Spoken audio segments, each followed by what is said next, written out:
ನಮಸ್ಕಾರ ಸ್ನೇಹಿತರೆ. ಅಮೆರಿಕ ಅಧ್ಯಕ್ಷ ಆದ ಡೊನಾಲ್ಡ್ ಟ್ರಂಪ್ ಅವರು ಈಗ ಭಾರತದ ಮೇಲೆ ಅಕ್ಕಿಗೆ ಮೇಲೆ ಹೆಚ್ಚುವರಿ ಕಸ್ಟಮ್ ತೆರಿಗೆ ಹಾಕುವ ಎಚ್ಚರಿಕೆಯನ್ನು ನೀಡಿದ್ದಾರೆ. ಹೌದು ಸ್ನೇಹಿತರೆ, ಮೊನ್ನೆ ಎಲ್ಲ ವಸ್ತುಗಳ ಮೇಲೆ ಟ್ಯಾರಿಫ್ ಆಗ್ತಾಯಿದ್ರು.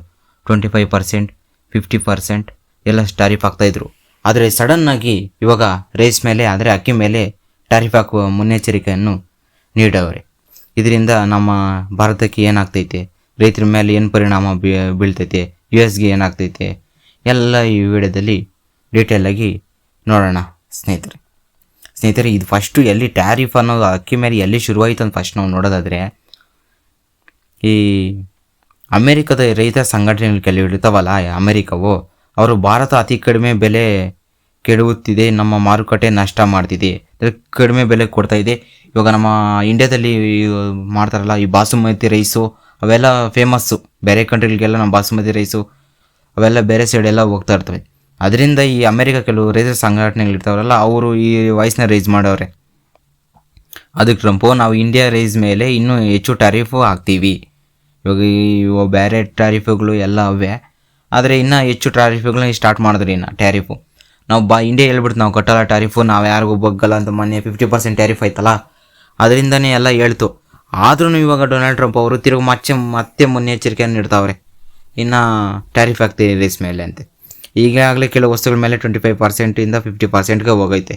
ಇದಿನ್ನೂ ಹೆಚ್ಚಾಗ್ಬೋದು ಅಂತ ಸೂಚನೆ ಸಮೇತ ಕೊಡ್ತಾ ಇದ್ದಾರೆ.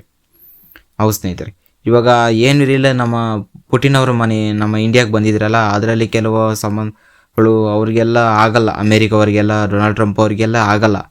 ಅವೆಲ್ಲ ಅವ್ರಿಗೆ ಮೊದಲೇ ಹೇಳ್ಬೇಕಾ? ಅದರಿಂದ ಏನೋ ಒಂದು ಮಾಡಬೇಕು, ಏನೋ ಒಂದು ಕಿತಾಪತಿ ಮಾಡಬೇಕು. ಅದರಿಂದ ಇವಾಗ ನಮ್ಮ ರೈತರ ಮೇಲೆ ಎಲ್ಲ ಮಾಡೋ ಟ್ಯಾರಿಫಿಗೆ ಯೋಚನೆ ಮಾಡವ್ರೆ.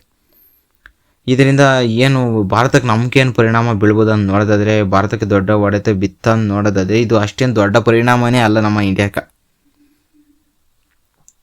ಇದು US ಮಾರ್ಕೆಟ್ ಭಾರತದ ಒಂಥರ ಅಕ್ಕಿ ತುಂಬ ಚಿಕ್ಕ ಪಾಲು ಮಾತ್ರ. ಇವು ನಮ್ಮ USಗೆ ನಮ್ಮ ಅಕ್ಕಿ ಇರ್ತೈತಲ್ಲ, ಅದು ಕಮ್ಮಿ ಹೋಗ್ತಾ ಇರೋದು, ಒಂಥರ ಚಿಕ್ಕ ಪಾಲು. ಬೇರೆ ಕಡೆ ಜಾಸ್ತಿ ಹೋಗ್ತೈತೆ ನಮ್ಮ ಇಂಡಿಯನ್ಸ್ ರೈಸ್ ಎಲ್ಲ, ಆದರೆ USಗೆ ಎಲ್ಲ ಕಮ್ಮಿ ಹೋಗ್ತಾ ಇರೋದು.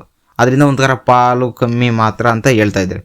ಅದರಲ್ಲೂ ಹೆಚ್ಚಾಗಿ ಮಿಡಿಲ್ ಈಸ್ಟು, ಆಫ್ರಿಕಾ, ಏಷ್ಯಾಗೆ ಎಕ್ಸ್ಪೋರ್ಟ್ ಮಾಡ್ತಾಯಿದೆ ನಮ್ಮ ಇಂಡಿಯಾ. ಅವರು ಸಡನ್ನಾಗಿ ನಿಲ್ಸಾಕಿದ್ರು ನಾವು ಬೇರೆ ದೇಶಗಳಲ್ಲಿ ನಮ್ಮ ಅಕ್ಕಿನ ಎಕ್ಸ್ಪೋರ್ಟ್ ಮಾಡ್ಬೋದು. ಇವಾಗ ಬಾಸುಮತಿ ಎಕ್ಸ್ಪೋರ್ಟ್ಗೆ US ಮೇನ್ ಮಾರ್ಕೆಟ್ ಅಲ್ಲ. ಇದು ನಮ್ಮ basmati rice main market US ಅಲ್ಲ. ಇದು ಇಂಡಿಯಾ ಡೈವರ್ಸಿಫಿಕೇಷನ್ ಇದೆ. ನಾವು ಬೇರೆ ದೇಶಗಳಿಗೆಲ್ಲ ಕಳಿಸ್ತಾ ಇರ್ತೀರಿ, ಅವ್ರು ಎಷ್ಟೇ ಇಂಪ್ಯಾಕ್ಟ್ ಮಾಡಿದ್ರೆ ಅದು ಇಂಪ್ಯಾಕ್ಟ್ ಅಂತೂ ಆಗಲ್ಲ. ಡೊನಾಲ್ಡ್ ಟ್ರಂಪ್ ಇವರು ಟ್ಯಾರಿಫ್ ಇವಾಗ ಅಕ್ಕಿ ಎಲ್ಲದ್ರ ಮೇಲೆ ಆಯಿತು, ಇವಾಗ ಹೊಸದಾಗಿ ಅಕ್ಕಿ ಮೇಲೆ ಹಾಕ್ತಾರಂತೆ. ಅದಾದ್ರೂ ಇವಾಗ ನಮ್ಮ ಇಂಡಿಯಾಗೆ ಏನೂ ಆಗಲ್ಲ. ಇದರಿಂದ ಇಂಪ್ಯಾಕ್ಟ್ ಸಮೇತ ಕಡಿಮೆ ಬೀಳ್ತೈತೆ ನಮ್ಗೆ. ಇದು ಮತ್ತು ನಮ್ಮ ಇಂಡಿಯಾದಲ್ಲಿ ಈ ರೀತಿ ಆದರೆ, ಇನ್ನು USA ಏನಾಗ್ತೈತೆ ಅಂತ ನೋಡೋದಾದರೆ, ಇಲ್ಲಿ US ಟ್ವಿಸ್ಟ್ ಇದೆ. US ಇಂಪಾರ್ಟೆಂಟು ಇಂಡಿಯಾ ರೈಸ್ ಬೆಲೆ ಹೆಚ್ಚಾಗ್ಬಿಡ್ತೈತೆ. ಅಲ್ಲಿ ಹಿಂಗೆ ಸಡನ್ನಾಗಿ ಟ್ಯಾರಿಫ್ ಹಾಕೋರಂದರೆ ಅಲ್ಲಿ ಇನ್ನು ನಮ್ಮ ಇಂಡಿಯನ್ ರೈಸ್ ಟ್ಯಾರಿಫ್ಗಳ ಮೇಲೆ ಬೀಳ್ತೈತಲ್ಲ, ಅದನ್ನು ರೈಸ್ ಆಗೋಗ್ತೈತೆ ಅಲ್ಲಿ US. ಈ ಅಂಗಡಿಯಲ್ಲಿ ಅಕ್ಕಿ ಬೆಲೆ ಎಲ್ಲ ಜಾಸ್ತಿ ಆಗೋತೈತೆ.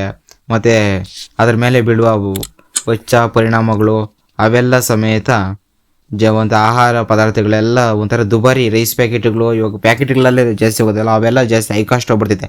ಇವಾಗ ಸಡನ್ನಾಗಿ ಅವ್ರೇನು ಟ್ಯಾರಿಫ್ ಹಾಕೋರೆ ಅಂದೆ ನಮಗೆ ರೀತಿ ಬೀಳ್ತೈತೆ ನಮಗೂ ಸ್ವಲ್ಪ, ಅದರಲ್ಲಿ ಅಷ್ಟು ರೇಂಜಲ್ಲಿ ನಮಗಂತೂ ಬೀಳಲ್ಲ.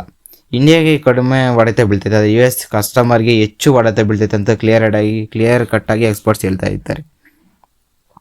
ಹೌದು ಸ್ನೇಹಿತರೆ, ಇದೆಲ್ಲ ಆಗ್ಬೋದು. ಇನ್ನು ಮಾರ್ಕೆಟ್ ರಿಯಾಕ್ಷನ್ ನೋಡಿದ್ರೆ ತಕ್ಷಣ ರೈಸ್ ಕಂಪನೀಸ್ಗೆ ಶೇರ್ ಮಾರ್ಕೆಟು ಡೌನ್ ಆಗ್ತೈತೆ. ಇವಾಗ ರೈಸ್ ಮಾರ್ಕೆಟ್ ಇದ್ದ ಶೇರ್ಸ್ ಎಲ್ಲ ಅವೆಲ್ಲ ಡೌನ್ ಆಗ್ತೈತೆ ಸಡನ್ನಾಗಿ. ಕಿಶ್ನೋ ಸ್ಟಾಕ್ ಮಾತ್ರ 10% ಮಿನಿಮಮ್ ಡೌನ್ ಆಗೈತೆ. ಜನ ಒಂಥರ ಪ್ಯಾನಿಕ್ ಆಗೋರೆ. ಆದರೆ ಅಗ್ರಿಕಲ್ಚರ್ ಎಕ್ಸ್ಪರ್ಟ್ ಹೇಳ್ತಾವ್ರೆ short term reaction, long term stable ಅಂತ. ಇದರಲ್ಲಿ ಲಾಂಗ್ ಟರ್ಮ್ ರಿಸ್ಕ್ ಕಡಿಮೆ ಅಂತಾರೆ. ನಮ್ಮ ಇಂಡಿಯಾಗೆ ಅಷ್ಟು ಇಂಪ್ಯಾಕ್ಟ್ ಅವ್ರು ಟ್ಯಾರಿಫ್ ಹಾಕಿದ್ರೂ ಇವಾಗ ಬಿಡಲ್ಲ. ಮತ್ತು ಇನ್ನೊಂದು ಅದು ಯಾವುದೋ ಪ್ರೆಸ್ ಮೀಟಲ್ಲಿ ಟ್ರಂಪ್ ಅವರಿಗೆ ಯಾವುದೋ ಒಂದು ಮೆಡಲ್ ಕೊಟ್ಟಾರೆ. ಟ್ರಂಪ್ ಅವರೇ ಅವ್ರು ಹಾಕಂತ ಇದ್ದಾರೆ, ಯಾವುದೋ ಶಾಂತಿ, ಸಡನ್ನಾಗಿ ನನಗೆ ನೆನಪಿಲ್ಲ, ಆದರೂ ಯಾವುದೋ ಶಾಂತಿ ಬಹುಮತಿ ನೋಬೆಲ್ ಅದು ಯಾವುದೋ ಐತೆ, ಅದರಿಂದ ಮೆಡಲ್ ಅವರೇ ಹಾಕಂತವ್ರೆ ಟ್ರಂಪ್ ಅವರು. ಅದರಿಂದ ಈ ಟ್ಯಾರಿಫ್ಗಳ ಬಗ್ಗೆ ಎಲ್ಲ ಮಾತಾಡೋರೆ. ಮತ್ತು ಇನ್ನು ರಾಜಕೀಯ ವಿಷಯದಲ್ಲಿ ಆದರೆ ಈ US ಫಾರ್ಮಿಂಗ್ ಟ್ರಂಪ್ ಮೇಲೆ ಒತ್ತಡ ಹಾಕ್ತಿದ್ದಾರೆ.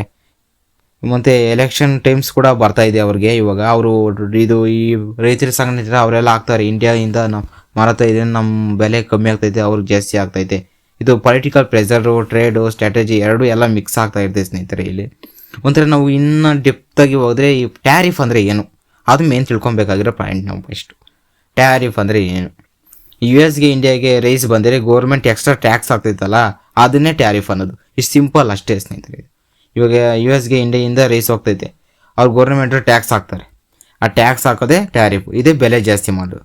ಒಂಥರ ಕಸ್ಟಮರ್ಗೆ ದುಬಾರಿ ಹಾಕಿ ಕೊಂಡ್ಕೊಳ್ಳಬೇಕು, ಅಂದರೆ ಕಸ್ಟಮರ್ ಹಾಕಿ ದುಬಾರಿ ಆಗಿ ಕೊಂಡ್ಕೊಳ್ಬೇಕು. ಈ ಮುಂದೇನಾಗ್ಬೋದು ಅಂತ ನೋಡೋದಾದರೆ ಈ ಟ್ಯಾರಿಫು ಹೆಚ್ಚಾಗ್ತೈತೆ, ಮತ್ತು ನೆಗೋಷಿಯೇಷನ್ ಡೀಲ್ ಆಗ್ಬೋದು. ಮತ್ತು ನಮ್ಮ ಭಾರತ ಇದರಿಂದ ಏನು ಪರಿಣಾಮ, ಏನು ಮುಂದೆ ಮಾಡ್ಬೋದು ಅಂತ ನೋಡಿದ್ರೆ ಎಕ್ಸ್ಪೋರ್ಟ್ ಮಾರ್ಕೆಟ್ ಇನ್ನೂ ಬಿಡದೆ ವಿಸ್ತರಿಸಬೇಕು, ಕ್ವಾಲಿಟಿ ಮೇಂಟೈನ್ ಮಾಡ್ಕೊಂಡು ಹೋಗ್ಬೇಕು, ಫಾರ್ಮರ್ಸ್ಗೆ ಸಪೋರ್ಟ್ ಮಾಡಬೇಕು ನಮ್ಮ ಇಂಡಿಯಾ. ಇದರಿಂದ ಇದು ಟಾರಿಫ್ ಒಂದು ದೊಡ್ಡ ಸುದ್ದಿನೇ ಅಲ್ಲ. ಟಾರಿಫ್ ಅವರು 25% ಹಾಕೊಂಡ್ರೆ 50% ರೈಸ್ ಮೇಲೆ ಹಾಕೊಂಡು ನಮ್ಗೆ ಯಾವುದೇ ಹೊಡೆಯಲ್ಲ. ನಾವು ಬೇರೆ ದೇಶಗಳಿಗೆ ಬಾಸುಮತಿ ರೈಸ್ ಫೇಮಸ್ ಅದು ನಾವು ಬೇರೆ ಯು ಎಸ್ಗಿನ ಬೇರೆ ದೇಶಗಳಲ್ಲಿ ಸಪ್ಲೈ ಮಾಡ್ತಾನೆ ಇದ್ದೀರಿ. ಅದಕ್ಕೆ ನಮ್ಗೆ ಯಾವುದೇ ರೀತಿ ಅಪಾಯ ಸಮೇತ ಇಲ್ಲ. ಇನ್ನು ಯು ಎಸ್ ಕಸ್ಟಮರ್ ರೈಸು ಕೊಂಡುಕೊಳ್ಳಬಹುದು ಅಷ್ಟೇ. ಹೌದು ಸ್ನೇಹಿತರೆ, ಈ ವಿಡಿಯೋ ಇಷ್ಟ ಆದರೆ ಒಂದು ಲೈಕ್ ಕೊಡಿ, ಮತ್ತು ನೀವು ಯಾರಾದರೂ ಹೊಸಬರು ನಮ್ಮ ಚಾನಲ್ ನೋಡ್ತಾ ಇದ್ದೀವಿ ತಕ್ಷಣವೇ ಸಬ್ಸ್ಕ್ರೈಬ್ ಮಾಡ್ಕೊಳ್ಳಿ ಫ್ರೆಂಡ್ಸ್. ತಕ್ಷಣ ಸಬ್ಸ್ಕ್ರೈಬ್ ಮಾಡಿಕೊಂಡು ಇದು ಡೈಲಿ ರಿಪ್ಲೈಗೆ ಒಂದು ಲೈಕ್ ಕೊಡಿ. Thank you.